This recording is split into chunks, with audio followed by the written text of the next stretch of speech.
like daily jogging?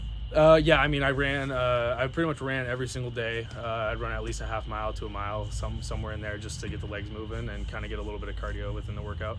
And then you started lifting more weights and certain things. And what was the goal? Like you have that Starbucks. Canham says, "What the hell?" Yeah. And then you go to. You're like, what is the end goal here?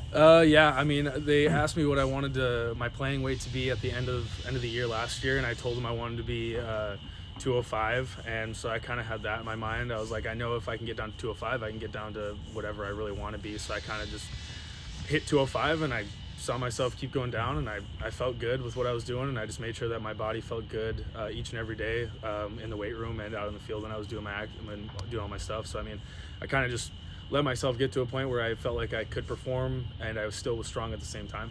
So what was your weight when you had that Starbucks, and where are you at now? I was about like 220 when I had that, and then now I'm about 195. Oh wow. Yeah, so it dropped quite a bit. And what's the biggest? When do you notice it? How does it help you? What's the biggest kind of change for you? Yeah, I mean, just each and every day at practice, I feel like I come out and I'm able to perform at my highest level each and every day. My body feels great in the weight room, out in the field, during games. Like I feel like I have less weight to carry, so I have more of an ability to be out there for more games throughout a weekend and be full strength throughout every inning that I play. More nimble behind the plate? Yeah, exactly. Yeah. I feel more athletic. I feel like I can move better, hip mobility, like all that type of stuff. I feel like everything kind of just played into it, and all the cards fell into the right spot there. It kind of mentioned on Sunday, you started every game behind the plate this past weekend, and do you feel like you're in a position now where you could be relied upon to be behind the plate more so than you have been?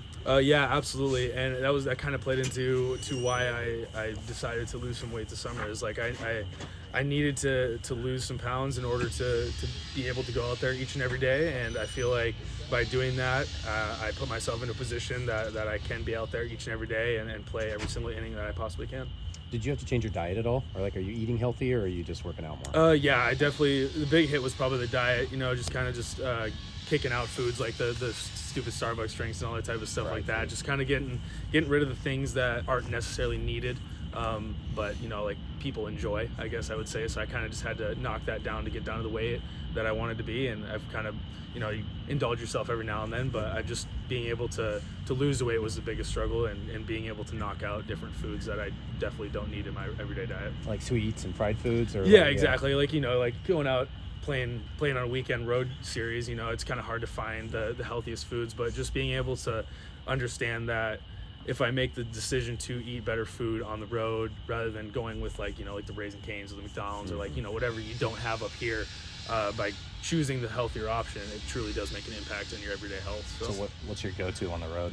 I mean, it kind of depends on where we go. We get a lot of sandwiches and stuff, but we've had the food this year has just been much better for us that we get catered in. So I've kind of just been going with whatever we got on the road because each option has been better and better each time. So what was the hardest thing to cut out?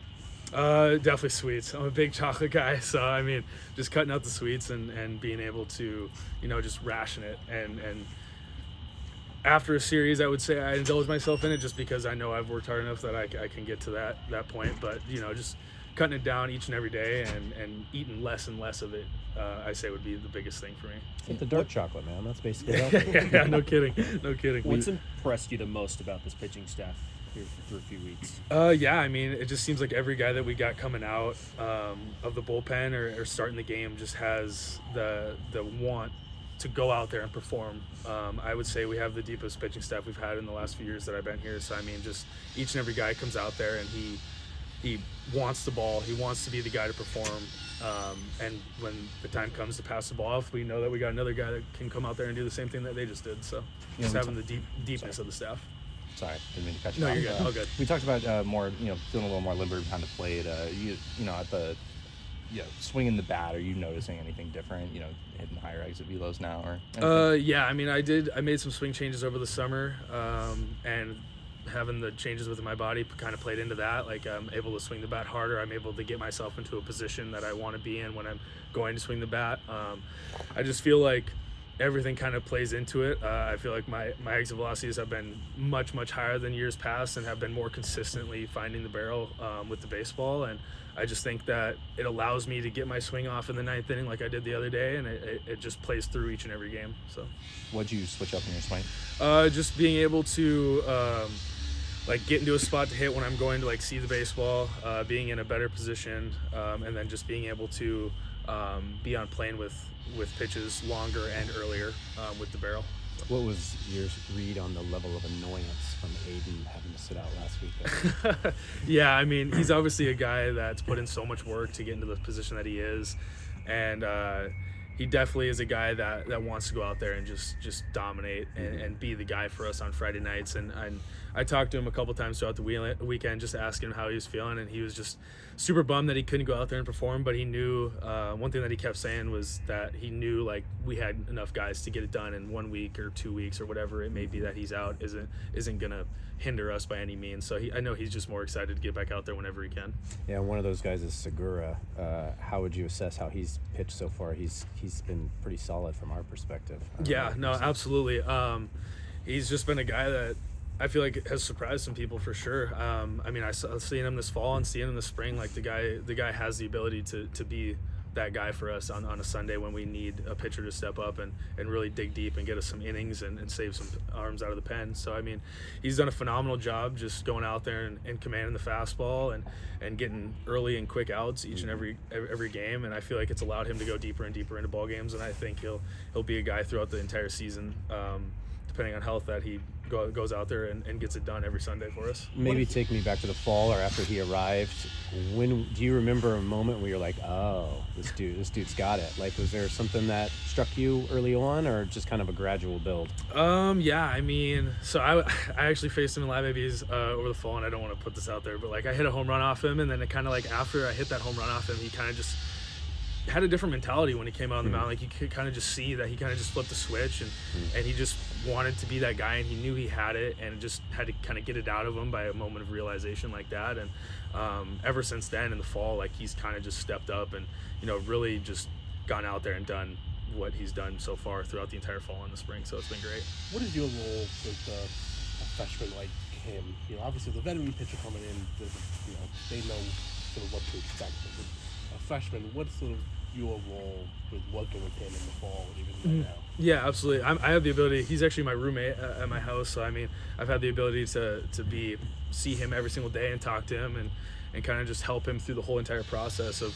everything. But I would say like he's a guy that doesn't need much. You know, like I can help him in certain scenarios and help him get through like difficult situations, but for the most part, like he's kind of got that veteran mentality, even though he is a freshman. So I think that helps him the most. Like there's not much that I really need to do. Like there may be some times this year like that I need to go out there and calm him down or whatnot, but I mean for the most part he's been able to just like watch the older guys do it and just kind of implement it into his own thing. So I mean there's not really much that I have to do other than like small in-game moments that he needs a little calm down or he needs a little adjustment or something like that I help him with. So What's he like behind the scenes? Is he like goofy or is he serious and mature? Like, give us some insight into his personality. Yeah, I mean I would say he's just a normal guy. He's pretty quiet outside of the field. You know, we get together and play some cards every now and then, and we hang out all times at the house. And yeah, he's funny, but he's quiet at the same time. So I mean, he's just always there. I'd say, you know, he's just a fun one to be around, and he always provides some enjoyment when we're around him. A little bit of that jerpy dry humor. Yeah, I mean, Jerp was a different character. I would say he's got the same sense of quietness in him, but like he get fired up when you need him to. Yeah. So what's your guys' card game that you guys tend to play? We play a lot of poker as a team and stuff like that. So I just, you know, a game to get together and hang around the guys and, you know, just kind of talk shop outside of the field without having any distractions on the baseball field. So. Like Hold'em, or like every guy chooses his game around the way? Hold'em, yeah, we play a lot. Is there a card shark on the team? I mean, we got a couple of them. Aiden May plays a lot of cards. He doesn't play too much with us, but he's done it in the past. Jaron Hunter, Brady Casper. You know, we just got a couple guys that really know how to play the cards. But I would say we're learning as a whole, and it's been getting better and better every time we play. So who's free money when they sit down at the table? It was Eric to start. To be honest, he was pretty free money, but. I mean, we've kind of Micah? gotten away. Who is that? Micah? Yeah, Micah's kind of Trent Caraway is free money. That guy, he has no. Same with Nelson Keljo. That he literally calls himself the donator. He always says, "If you guys need a donator, let me know." So probably those two for sure. What is it like catching for a coach who is a former All-American and such a important figure here? Like, what impact has he had on you? And do you have a sense of that kind of tradition with the Troy Clanches and him? And I could go on down, Rutschman, obviously. Yeah, I mean, it's very special to be able to catch at this program in the first place, but to do it under a guy like Hannum is just, it's kind of surreal, and I never really understood how much it meant until this year, I'd say, and this summer and this fall and stuff like that, and it's provided me with such great opportunities to grow as more of a person than I would say a baseball player. I would say the coaching staff does a great job making us into men versus just great baseball players. We've had an unreal amount of people players come through here and be All-Americans and be first-round draft picks and go on to play in the big leagues, but nothing really speaks to the process that they take us through in creating us to be great men and great human beings on and off the field. And it's something I've taken into my own this year, is just being able to be a leader each and every day, whether not it doesn't have to be necessarily the stats or what I do in the box or behind the plate, but just be a light for guys to look at each and every day, bring the energy through practice, and just it kind of just plays into the type of guy that he is and the things that he brings upon us. So Kind of like an attitude mindset thing. yeah, it's big, attitude mindset, how you carry yourself each and every day, whether you're down or you're feeling great, just not riding the highs and the lows and just staying even keeled and being the guy you are each and every day. Thanks, Tanner. Yep. Thanks, Thank you. Thanks, man. Yep. Oh,